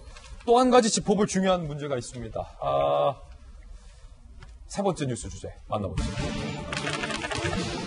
코로나 외교 사면 초과라고 이름을 붙여봤는데 중국이 한국발 입국자를 강제 격리했습니다. 그런데 한국인들을 강제 격리한 이 중국의 항공사는요, 저희들에게 어렵다라고 마스크 좀 달라라고 이른바 요청을 했었던 업체입니다. 마스크 달랄 땐 언제고. 자, 이게 다 중국인 전면 봉쇄 조치를 정부가 꺼내지 않고 있었던 것과 맞물려서 돌아가는 거라는 거죠. 마스크 부탁할 땐 언제고. 중국이 한국발 입국자 강제격리. 산둥성 웨이하이시. 열흘 전 인천시에 마스크 2만 개 지원을 요청해서 인천시가 마스크 2만 개 줬어요. 그런데 경제 살리려면 한국인 막는 수밖에 없다. 한국발 항공기 승객 163명을 전원 이 산둥성의 웨이하이시가 격리 수용을 했습니다. 한국인 19명, 중국인 144명이에요. 웨이하이 시내 호텔에 14일간 격리를 할 방침이라고 합니다. 칭따오, 선양, 옌벤 조선족 자치주 등도 한국에서 온 승객 전원 강제격리 통제 조치. 칭따오를 우리가 얼마나 마셨는데. 옌벤 조선족은 우리 동포라고 생각했는데 이제 와서 한국발 입국자를 강제격리 조치에 지금 나서고 있는 상황인 겁니다. 아니 최청호 박사님, 마스크 달랄 때 언제고. 인천시가 지금 2만 장, 우리도 부족한데 아끼고 아껴서 2만 장 줬는데 이제 와서 한국발 승객 전원 다 격리하는 이런 조치. 속상합니다. 예, 중국이 심할 때 우리가 좀 덜 심할 때 뭐 줄 수도 있어요. 그리고 또 우리가 그 정도의 우호 관계를 유지하고자 하는 또 지자체들 간에는 또 자매 결연도 많이 맺어 있어서. 근데 이제 지금 상황 같으면은 뭐 서민 교수님도 그제 말씀을 하시지만 지금은 줄 이유가 없는 게 중국 내에 마스크가 여유가 돌아서 중국도 한국뿐만 아니라 세계 곳곳에서 수입을 많이 해서 지금 남아 돌아간대요.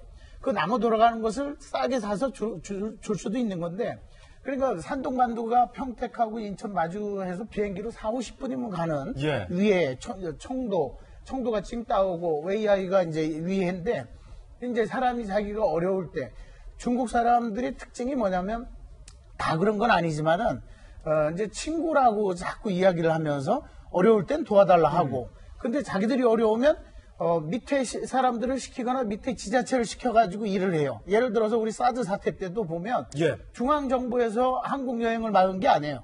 지자체나 각 그 회사별로 여행사별로 해서 여행을 막고 그리고 자기들은 우리가 한 게 아니다 해놓고 풀 때도 자기들은 관여를 안 해요. 지금 상황 같은데도 다 우리 한국인이 있고 한국인이든 한국을 거쳐간 사람들을 지금 격리하는 게 지자체에서 하는 것이다. 성하고 시에서 하는 거지 우리 정부에서 하는 건 아니다라고 발뺌을 하는데 어려울 때 친구가 뭐 친구라고 시진핑 뭐 말은 그러지만 실제로는 안 그렇거든요. 그리고 한국에서 좀 더 심해진다 하니까 이제 중국인들이 한국에서 중국 가는 비행기 표를 8배, 10배 막 이렇게 더 비싸게 해서 가려고 한다는 거예요. 뭐 막을 수는 없지만 저는 지금 이 사태를 유시민 이사장의 말도 그렇고 유시민 이사장이 대구 경북지사 시장을 욕하고 비난할 게 아니라 그것은 제가 보기에는 제가 비유를 한다면 조금 격하게 화가 나는 것은 유시민 이사장은 원균 같은 역할을 하고 있는 거예요. 임진왜란 때. 임금님한테만 잘 보이려고 하고 그쪽만 잘 보이려 하고 지금 권영진 시장이나 이철우 경북지사는 정말 없는 배 12척 가지고 지금 코로나19하고 싸우고 있는 거 아니에요. 이순신 역할이에요. 그럼 뭐하러 그런 얘기를 자꾸 하냐고요. 무슨 물론 노무현재단 ARS 후원금 끊긴 거 알아요, 저도. 그리고 이걸로 다 지금 뭐 해야 되는 것도 저는 이해는 하지만, 그런 거 다 떠나가지고 차라리 주중대사 장하성이가 지금 언론에 등장해요? 주중대사 장하성을 욕해야지. 무슨 역할을 했습니까? 우한 가서 뭘 했고, 중국에서 거기 총영사 없을 때 뭘 했어요? 지금 언론 노출된 걸 보니까 겨우 중국 언론에 노출된 게, 멀리 있는 친척보다 가까운 이웃사촌이 좋다. 비운 뒤에 땅이 굳어진다. 그런 얘기나 해싸고 있는 그런 사람을 비판해야지. 현장에서 일하고 있는 사람을 갖다가 비판을 해요? 원균 같은 그런 역할 하지 마세요. 물론 이제 그 ARS 부분은 아직 사실로 확인되지 않은 부분이라는 제가 확인한 거예요. 아직 공식적으로 저희가 확인하지 않은 점이라는 점 봐주셨겠고요. 이 가운데 제목을 이렇게 달아봤습니다. 신천지가 밝혀야 할 비밀이라고 말입니다. 일각에서 신천지 교인들의 모임으로 추정되는 SNS 대화방에 캡처 화면들이 돌아다니고 있습니다. 이에 대한 정체는 궁금해지는데 무엇일까요? 함께 만나보시죠. 바로 이런 부분입니다. 글씨가 좀 작은데 잘 보이시죠? 내일 2시에 모임 맞죠? 어디 옆에서. 저녁 어디서 드시죠? 라는 모임이고요. 이 제목이 신천지 대구 신도 모임이라고 카톡방에 돼 있습니다. 내일 봅시다 신도 자매들. 내일 또 뉴스에 발각되면 어떡합니까? 참 걱정입니다. 라는 메시지도 있고요. 수명 이상의 신천지 예수제일교회라고 돼 있고요. 13일 강릉입니다. 일부 신도들과 다음 주에 기도드려 서울 올라갑니다. 저희만 알고 움직이라는 지침하에 알려드릴 수가 없습니다. 라는 말까지 지금 현재 카톡으로 공개가 돼 있습니다. 카톡방 제목이 신천지로 돼 있고 지금 일파만파 이 내용이 퍼지고 있기 때문에 많은 사람들이 불안해하고 있는 가운데 신천지 측은 음해다, 사실 무근이다 라는 입장을 이야기하고 있습니다. 신천지 입장 살펴보시죠. 대화방 이름이 신천지 예수제일교회 재림교회로 되어 있는데 우린 재림이란 단어를 사용 안 한다. 전혀 사실무근이다. 음해하려는 자들의 지속적인 소행으로 보인다. 라고 입장을 내고 있는 그런 상황인데 일단 신천지 측의 입장과 함께 소개를 해드리고 있는 상황이고요. 신천지 홈페이지에는 이런 이례적인 공지사항이 올라왔다고 합니다. 코로나19와 관련해 신천지 예수교회 성도 신상 유출로 인한 강제 퇴직, 차별, 모욕, 혐오 등 피해를 인권침해 사례가 속출하고 있다면서 피해를 당한 신천지 성도들은 신고를 하라라고 오히려 신고를 권유하고 있는 그런 공지가 신천지 홈페이지에 현재 올라와 있는 상황이라고 하는데요. 이 가운데에 이재명 경기지사가 신천지 과천의 본관을 무리력을 동원해 강제로 진입을 했습니다. 그런데 이 시점이 상당히 중요한 게 강제 진입하기 전에 정부와 신천지 측이 협의를 해서 신천지 신도 명단 전원을 넘겨받기로 협의까지 했는데도 불구하고 이재명 지사는 강제 진입을 한 겁니다. 정부가 신천지로부터 받을 명단 믿을 수 없다라는 판단을 했던 걸까요? 직접 화면으로 만나보시죠.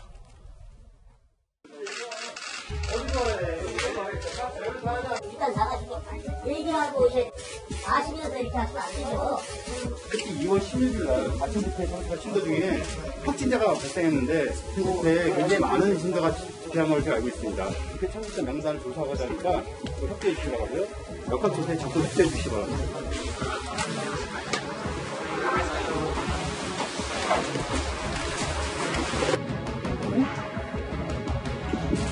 과천 교회에 관련된 2월 16일 집회가 있었고, 약 10,000명에 가까운 사람들이 참여를 했는데, 그 중에 현재 2명이 또 확진이 돼서 그 예배 참여자 10,000명에 대한 전수조사가 필요한 상태였습니다. 2월 16일 과천 교회 집회에 참석한 사람, 대구 집회에 참석한 사람, 그 외에 경기도의 연고를 가진 신도 전부 3가지를 요구했습니다. 지금 보시면 이재명 지사는 정부가 신천지로부터 받을 명단을 기다리지 않았다는 겁니다. 과천 집회에 참석했던 사람, 대구 집회에 참석했던 사람, 그리고 경기도에 살고 있는 신천지 교인 명단, 이 3가지를 이재명 지사가 요구를 했고, 신천지 측이 응하지 않자 강제력을 동원해서 과천 신천지 시설 본관을 진입을 한 겁니다. 이 부분과 관련돼서도 상당히 시사하는 바가 큰데, 일단은 최청호 박사님, 이재명 지사의 선택은 정부가 사실은 신천지 명단을 받기까지 일주일 넘게 걸렸단 말이죠. 그거에 대해서 좀 답답함이 있었던 것 같아요. 아니 무슨 명단을 받는데 코로나 확진자가 이렇게 많은데 정부가 일주일이나 늦게 걸리나. 본인이 관할하고 있는 경기도에서는 기다리지 않겠다. 이런 의미로 좀 해석이 되는데요. 이재명 지사의 뭐 예전 별명이 사이다였잖아요. 예. 그러니까 저것을 좀 사이다적으로 한 측면도 있어요. 긍정적인 측면도 있어요. 그리고 실제적으로 명단 제출한 것과 기존에 제출한 것과 대구 집회에 갔었는지 명단에서 실제 차이가 있었고 그런 걸 확인을 한 뭐 소득도 있어요. 그러나 이제 그렇게 하면서 이제 뭐 여러 가지 여론도 이재명 지사에게 우호적으로 가고 있는 것도 사실인데, 사실 신천지는 굉장히 다루기가 예민한 게 종교적인 이름도 사실 우리가 말해주는 게 오히려 득이 되는 경우도 있을 수 있고 또 그게 이제 낙인이 돼서 또 저항감을 더 갖고 그 정보를 그렇다 하더라도 안 내놓는 사람들이 있을 수가 있고, 또 하나가 모이는 장소, 카페, 아카데미, 그 센터들 중에 일부를 노출을 안 한다는 거 아니에요? 그런 측면에서는 전격적인 압수를 한 게 잘한 거죠. 잘한 거다. 근데 이제 문제는 저렇게 경기도에서만 해서는 안 되고 서울에서도 일부 하고 있고 다른 지역도 해야 되는 게 뭐냐면 풍선 효과가 나타날 수 있어요. 경기도에서 저렇게 집중 단속을 한다면 모임이 아까 사실인지 몰라도 강릉으로 가자, 서울로 가자 하면서 다른 지역에 조금 통제가 허술하고 안 들어가서 집회를 할 가능성들이 높은데, 왜냐하면 신도들 중에 오래되고 성숙된 신도들은 우리 이 교를 위해서 또 국가를 위해서 우리가 자제해야 된다에 동의할 수가 있지만 선무당이 사람 잡는다고 신천지에 갓 들어오면서 갓 전도된 사람들은 자기들의 이런 것들을 패기를 보여주고 믿음을 확인시켜 주려고 더 일부러 활동할 수가 있거든요. 그런 것을 신천지의 믿음을 가지고 있는 분들하고 대화를 해서 그런 사람들도 설득하고 검사를 받도록 유도할 필요의 단계에 와 있다라고 저는 봅니다. 경기도 측은 교인 4만여 명의 명단을 결국 이재명 지사가 원하는 대로 확보를 했다라고 밝히고 있는데요. 이 강제 집행 작전 상당히 비밀리에 이루어졌다고 합니다. 이재명의 일단 초강수 강제 진입 007 작전. 경기도 과천의 한 쇼핑센터 4층에서 신천지 신도 10,000명이 집결을 해서 예배를 봤다라는 사실을 경기도가 입수했던 모양이에요. 이게 상당히 경기도 측에서는 잘한 거죠. 굉장히 잘한 거죠. 입수를 했다는 거. 첩보를 입수했다는 거. 이재명 지사는 정보 유출을 막으려 극소수 직원에게만 공유를 했다라고 해요. 어제 오전 9시 30분 직원 40명이 현장 출동을 위해 버스에 탑승을 했는데 대부분 어디로 가는지 몰랐다는 겁니다. 내가 가면서도 일단 가라니까 가는데 어디로 가는지 몰랐다는 거예요. 어제 오전 10시 30분 이재명 지사는 지금은 전쟁 상황이다 라고 직원들에게 지시를 합니다. 명단 확보할 때까지 물러서지 마라. 쇼핑센터 4층 신천지 과천 본당 전격적인 강제 진입해서 교인 20여 명이 조사에 응했다라는 상황을 우리가 지금 엿볼 수 있는데 사실은 김정기 교수님께서 이 사건 초기만 하더라도 연락이 되지 않는 신천지 교인들에 대해서 정부가 사실은 일주일 넘게 기다릴 것이 아니라 공권력을 동원해서 연락처를 확보하는 게 예방의학적 관점에서 중요하다라고 말씀하신 바 있잖아요. 네. 지금 이 장면은 어떻게 보십니까? 의학적 관점에서. 지금도 많이 늦었어요. 지금 아직까지 드러나지 않은 신도들이 많고요. 이 사람들이 감염 여부가 어떻게 되는지 확인이 안 됐거든요. 그래서 만약 감염이 됐다라고 그러면 계속 다른 지역으로 다니면서 더 전파를 시킬 가능성도 굉장히 많아요. 그래서 제가 하루빨리 지금 그때가 골든타임이라는 생각으로 하루빨리 이분들을 찾아서 그 감염 여부를 조사를 해야 된다 이런 말씀을 드렸던 거고 지금 최근에도 계속 1만 명이 집결해서 예배를 본다는데 그 안에 얼마만큼의 감염자가 있는지를 모르거든요. 그렇군요. 그러면 이렇게 다수의 인원이 집결하는 이런 상황은 만들지 말아야 됩니다. 왜냐하면 지금 굉장히 심각하고 엄중한 상황이거든요. 우리나라 상황이. 그래서 우리나라 국민이라면 이런 행위가 남한테 피해를 주고 국가한테 피해 주고 물론 자기 자신도 피해가 가고요.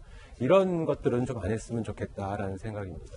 지금 10,000명이 예배 보는 것 자체가 예방의학적 관점에서 상당히 위험하다. 그리고 그랬다면 연락이 안 된다면 이건 더더욱이 위험하다라는 말씀을 주고 계신 건데 지금 장영 교수님 사실은 아까 그 SNS 단톡방을 우리가 봤잖아요. 과연 그게 사실인지 아닌지 여부에 대해서는 아직 정확하게 말씀드릴 수는 없지만 이런 것들이 돌아다닌다라고 하는 게 가장 걱정되는 게 그런 걸 볼 국민들이 걱정한다는 거죠. 우려를 한다는 거죠. 맞아요. 사실인지 아닌지도 모르는 사실 여기 제가 알기로는 신천지 교인이 모르겠어요. 계신데 얘기를 안 하시는 분이 계신지 모르겠습니다만 우리 중에 어쨌든 그 종교가 그렇다고 하니 모르는 상황이잖아요. 그 모른다는 게 가장 큰 불안감이에요. 그리고 지금 이재명 지사가 저렇게 이야기한 게 저는 앞서서 제가 미리 사전에 말씀드렸지만 전 정치적으로 진영 논리 떠나서 이야기를 하겠습니다. 아까 대구 시민이 울며 불며라도 신천지 교단에다가 명단 달라고 한 게 전 잘못이라고 생각하지 않아요. 울며 불며라도 매달리는 게 사실은 저는 지금 해야 될 수 있는 최선이라면 해야 된다고 생각을 하거든요. 근데 그와 다르게 또 이재명 지사의 행위는 공권력을 그냥 투입을 시키는 거예요. 울고불고가 아니라. 그리고 저도 이제 경기 도민이다 보니까 이재명 도지사의 이제 이런 SNS를 계속 꾸준히 봤는데 신천지뿐만 아니라 1월 말에 이미 지금 우리나라 확진자가 이렇게 늘지 않았을 때 1월 말에 이미 이런 문자를 도민들에게 보낸 적이 있어요. 자가격리 대상자. 밀접적 축자 등의 자가격리 대상자가 연락이 안 된다라는 이유로 공권력 투입하겠다고 도민들에게 양해를 구한 문자를 보냈어요. 왜냐하면 자가격리 대상자가 전화가 안 되는 것 자체가 만에 하나 확산을 더 일으킬 수도 있고 경기 도민들을 불안하게 할 수 있으니까 감염 예방법 몇 조 뭘 예를 들면서 인권 이런 논란을 좀 종식시키기 위해서 미리 얘기를 한 거죠. 사전에 앞으로도 관용 없이 이렇게 격리에서 벗어나려고 하는 분들은 우리가 공권력 투입해서라도 하겠다. 예. 신천지도 그런 개념인 것 같아요. 이걸 정치적으로 해석하면은 지금 정부가 비난을 받고 있는 이 상황에 우리 경기도는 더 세게 나갑니다라고 어떤 신뢰를 받겠다는 정치적인 해석으로 되겠습니다만 경기도민 입장에서는 정부의 이 대응에 불안해하고 비판하고 있던 사람들은 오히려 속 시원한 거예요. 예전에 이재명 성남시장 당시에 성남 시민이라 다행이다라는 정치적인 이야기가 나온 것처럼 경기도민 입장에서는 신천지 명단을 못 믿겠다.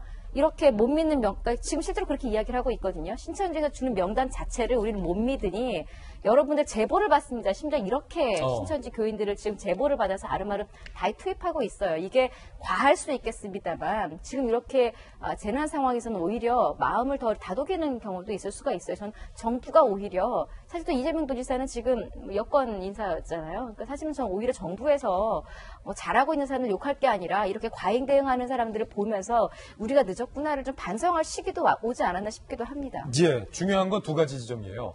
신천지 명단을 확보하는데 일주일이 넘게 걸렸다는 것. 그리고 두 번째는 아직도 정부가 파악하지 못하고 있는 건 그날 청도에서 열렸던 그 장례식 때 우한에 있던 신천지 교인들이 중국 교인들이 과연 한국에 들어와서 장례식에 참석했었는지 여부에 대해서 아직까지 2주가 가까이 되도록 알아내지 못하고 있다는 이 두 가지 사안은 굉장히 지금 뼈아픈 사안이다라는 거 짚어드리면서 앞서서 우리가 봉쇄 발언 등등 유시민 작가 등등의 발언도 봤는데 이 모든 것이 영향을 미치는 일이 하나 더 나왔습니다. 청와대 청원 게시판에 문재인 대통령에 대한 탄핵을 요구하는 국민 청원이 30만 명을 넘어섰다는 뉴스입니다. 35만 7,912명. 현재도 청원 진행 중이고요. 이 수치는 저희가 방송 시작 직전, 그러니까 8시 30분경에 파악을 했던 수치가 35만 7,912명이기 때문에 지금은 아마 더 늘었을 것 같은데 20만 명이 넘으면 청와대에서 답변하게 되어 있죠. 그런데 20만 명을 넘어선 건 물론이거니와 35만 7,912명. 청원 내용은 문재인 대통령의 탄핵을 촉구합니다. 여러 가지 이유가 있겠지만 이번 코로나19 바이러스 사태를 대하는 청와대와 정부의 어떤 대응력, 그리고 그때 마침 공개돼서 논란이 일었던 짜파구리 파한대소 장면 등등이 맞물려서 이런 청원 숫자가 올라가는 것 같은데 두 분 어떻게 보셨습니까? 먼저 박 주장님. 네, 저는 참 무겁게 그 대통령과 청와대에서 이제 받아들여야 한다 보거든요. 역시 민심이라는 것은 어떻게든지 반영이 될 수밖에 없는 것이고, 아빠 짜파구리 뭐 그런 것도 굉장히 중요한 문제지만은 뭐 그런 화면이 안 나갔으면 훨씬 낫겠죠. 지금 돌이켜서 보건데. 그럼에도 불구하고 지금 상황에서 대통령이 탄핵 촉구도 받지만 역시 대통령만이 이 문제를 해결할 수밖에 없다는 건 국민들은 알고 있습니다. 아직까지는. 그러기 위해서는 이제 두 가지 지점을 하나 말씀드리고 싶어요. 신천지 문제 이야기 나오지 않습니까? 제일 처음에 신천지 문제가 나오니까 야당에서 어떻게 공격을 했냐면, 아니 정부가 자기 탓을 하지 않고 일개 종교 탓을 하냐 그랬단 말이죠. 거기서 주춤해버렸어요. 저는 신천지의 종교적인 활동과 어떤 신앙심에는 마음껏 하라 이거죠. 그러나 지금 방역 과학적인 측면에서 볼 때는 이미 누구든지 인정하고 있는 게 아니겠습니까? 신천지 아마 신자들도 다 말을 못해서 그런지 가장 두려워하고 겁이 날 거예요. 그러면 이건 가차없이 이것은 뭐 여야 정쟁의 문제가 아니고 우리 국민들을 위해서 신천지를 좀 약간은 특단의 조치가 필요하다라고 들어갔어야 된다. 그러다 보니까 이재명 그 경기지사의 조치에 대해서 아마도 당사자 외에는 이것이 인권이라든가 모욕이라기보다는 시원하다라는 생각을 가졌을 거예요. 그럼 앞으로 대통령은 국민들이 탄핵을 촉구하고 있다, 30만이 넘어섰다 그러면 정말 무겁게 받아들이면서 모든 걸 혼자 해결할 수가 없습니다. 아까 뭐 중국 문제도 나왔지만 정말 앞으로 심각당이라는 것은 국제사회에서도 우리가 있는 이야기를 그대로 투명하게 보여줘야 되고, 그리고 지방자치와 관계예요. 지방자치는 그 지역마다 또 특수성이 있을 수밖에 없거든요. 그렇기 때문에라도 지방과의 같이 호흡하는, 그러므로 해서 리더십을 새롭게 다시 구축해 되겠다라는 그런 계기로 국민의 탄핵 촉구를 받아들였으면 좋겠습니다. 대통령에 관한 탄핵 얘기가 정치권이 아닌 국민이 제기한 탄핵 얘기가 저렇게 나오고 있다. 청와대 게시판에. 35만을 넘었어요. 굉장히 좀 심각한 문제죠. 탄핵에 대해서 우리 국민 다들 아픈 기억들을 다 가지고 있잖아요. 그런데 그만큼 국민의 여론이 지금 그렇게 흘러가고 있다고 하는 것들을 아주 아프게 새겨야 될 대목이라고 생각합니다. 다시 한번 확인합니다. 국가의 가장 중요한 책무, 대통령의 가장 중요한 책무는 국민의 안전을 보장하는 것이고 국민의 생명을 지키는 겁니다. 거기에 대해서 아마 탄핵을 발의한 국민들이 대통령의 책임을 좀 묻고 있는 걸 거예요. 한 가지 좀 궁금한 점 얘기 좀 드리고 싶으면요. 이만희 총재는 지금 어디 있을까요? 신천지가 이렇게 돼 있는데. 제가 그냥 옛날 기자 시절 가지고 기자 시절의 경험을 가지고 추론을 좀 해봤어요. 오늘 아침에 신문을 보니까 이만희 형이 급성 폐렴으로 숨졌다고 어떤 기사가 났더라고요. 그럼 급성 폐렴이라는 거는 건 지금 코로나19랑 같은 증상 아니겠어요? 아, 그거는 지금 세균성 폐렴으로 다른 거예요? 판명이 난 걸로. 예. 그거 하나 하고 그 뭐 좀 제껴놓고 두 번째로 그 장례식장에 참석했다는 거 아니에요? 이만희 총재가 병원 관계자들이 확인했어요. 그러면은 이만희 총재 역시 코로나19에 감염돼가지고 어디선가 지금 치료받고 있을 가능성이 꽤 높다는 생각이 제가 좀 들어요. 추측이시죠? 예. 그런데 추측이 드는데 그런데 왜 못 나타나느냐? 신천지 교회 교리상 이만희 총재는 신입니다. 신은 아파서는 안 되는 존재예요. 그 아픈 모습을 보여서도 안 되는 거예요. 그래서 어디선가 그런 치료를 받고 있지 않겠나 하는 생각이 드는데 정말로 책임 있는 종교인의 모습이라면은 나오셔서 신천지 교인들이 자발적으로 협조할 수 있도록 총재가 앞장서서 이끌어주는 모습이 지금은 가장 필요한 것 아닌가 싶습니다. 이제 대통령에 대한 탄핵 청원이 35만 명을 넘어섰다라는 뉴스 전해드리고 있는데 문재인 대통령의 지지자들이 지금 한 연예인의 발언을 문제 삼고 있습니다. 한 연예인에 대한 공격도 서슴지 않고 있는데 그 연예인은 마스크 사기 너무 어렵다라는 발언을 했다는 죄로 이 공격을 받고 있습니다. 들어보시죠. 마스크가 없다는 게 이게 말이 되는 얘기인지 잘 모르겠습니다. 예전에 묶음으로 사면 800원, 1000원까지 했었는데 지금 하나에 4,000원입니다. 4배가 올랐는데 마스크가 없어가지고 집에 있는 걸 빨아서 쓰라고 하는 것 자체가 좀 앞뒤가 전혀 맞지 않는 그런 이야기입니다. 워낙 마스크가 없어서 그럴 수 있지만 마스크만큼은 좀 편하게 쓰는 그런 시국이 좀 돼야 되지 않을까.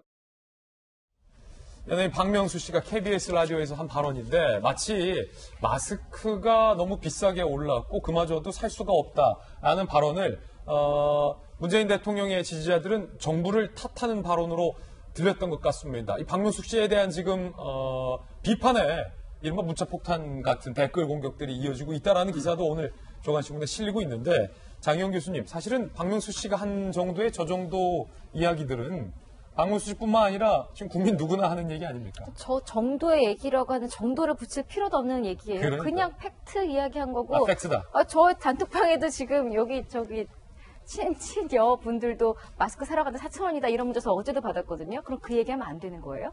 800원짜리가 4,000원 오른 게 박명수 씨 탓인가요? 그렇다고 지금 박명수 씨가 정부 탓을 했나요? 탓할 수 있는 게 엄청 많은데 왜 모든 사안을 정치적인 해석으로 갖다 붙인다는 게 어쩌면 좀 병 같아요, 병. 근데 제가 지금 그분들 저도 비난하라는 게 아니라 병은 고치면 되는 거니까요. 저는 병에 걸렸다는 게 비난하는 게 아니라 저분들이 정말 원하는 게 대통령을 지키고 지지하는 게 목적이라면 저게 오히려 대통령을 지지하지 않게 하는 사람을 더 늘려가고 민주당을 지지하는 사람을 더 멀게 만드는 일일 수도 있다는 거 수차례 말씀드렸는데 우리만의 대통령, 우리만의 여당을 만들려는 건지 모르겠습니다. 근데 그렇게 되면 대통령도 없어지고 여당도 없어질 수가 있는 거거든요. 그러니까 우리만의가 아니라 모두의 이런 시각을 좀 갖는 지혜가 좀 필요해 보입니다. 사실은 가장 최초한 박사님 나와 계시지만 위험한 국면이 본인이 하고 싶은 말도 못하게 하는 그런 분위기. 우리 중국에서 이미 봤잖아요. 예. 그렇죠. 그 있는 그대로의 과학적이고 객관적인 것을 이야기했을 때도 잡아가고 하는 분위기. 근데 이제 방송에서 물론 저런 얘기 저도 충분히 할 수 있다라고 보고 근데 저런 것을 코로나 바이러스 김 교수님 나와 계시지만 바이러스는 진보도 보수도 없거든요. 그럼요. 근데 자꾸 이 바이러스에다가 진보 바이러스, 보수 바이러스 아니면 무슨 문파 바이러스 뭐 이런 식으로 자꾸 이데올로기나 편가르기를 해버리면 바이러스는 오로지 자기의 개체를 유지하고 복제해서 그 개체수 늘려가는 데만 관심이 있는 단순한 건데 거기에 너무 복잡하게 뭐 이렇게 대응하지 마시고 우리 속담 중에 안 알려진 속담인데 하룻강아지 언똥 문다는 속담이 있어요. 예. 너무 막 진보나 보수나 아니면 이런 삶에 대해서 고민하지 않은 사람들이 신천지의 그 애숭이 신도들도 문제지만 너무 이렇게 많은 것을 예단하고 결단하고 팔을 잃어서 하려고 하지 않았으면 좋겠습니다. 예. 하룻강아지가 돼서는 안 되죠. 맞습니다. 저희들은 6초 광고 후에 돌아오겠습니다. 잠시 후에 뵙죠. 네, 오늘 저희들이 준비한 소식 모두 다 전해드렸습니다. 저희는 잠시 후 인터넷 방송 라방 223말로에서 다시 배울 텐데요. 오늘의 주제는 조국의 코로나 정치라고 제목 달아봤습니다. 지금 223말로 들어오셔서 많은 시청 부탁드리겠습니다. 저희들은 내일 아침 9시에 또 풍성한 뉴스 정확한 속도 들고 인사드리겠습니다. 오늘 하루는 분명 어제보다 나을 겁니다. 좋은 하루 되십시오. 고맙습니다.